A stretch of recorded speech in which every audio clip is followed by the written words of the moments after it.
арнап жазылған тұңғыш концерт. Авторы белгілі композитор, пианист Арман Жайым.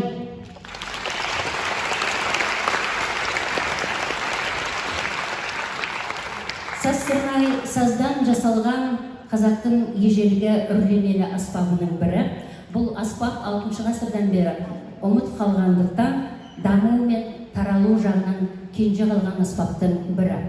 Араға талай ғасыр салып, 1968 жылы Шымкент өңірінің Темір ауылынан оның түпнұсқа үлгісі кездейсоқ табылған.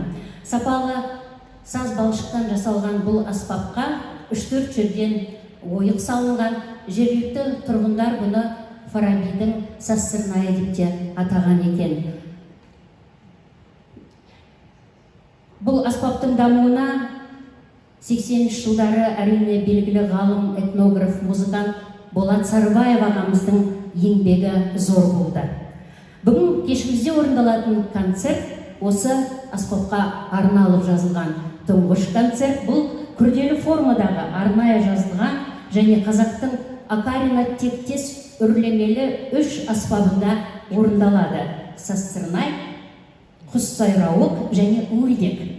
Дыбысы ерекше саз аспаптарының бірі бұл құс сайрауық. Алғаш рет аспап үлгілері өткен ғасырдың соңында Түркістан қаласында ежелгі қоныс орнынан табылған, бірақ көп жылдар бойы қолданыста болмағандықтан тек соңғы 10 жылда ғана өзгеріске ұшырап құс сайрауық аспабы қазір музыканттардың қолында. Ал уілдек аспабы саз-сырнайға ұқсас болғанымен көлемі жағынан 2 есе үлкен және бірер октава төмен естіледі. Сонымен тұңғыш саз-сырнайға арналған концерт авторы Арман Жайым, сахнада Темір қанат сыйлығының иегері Эльмира Қашқынбаева.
Thank you.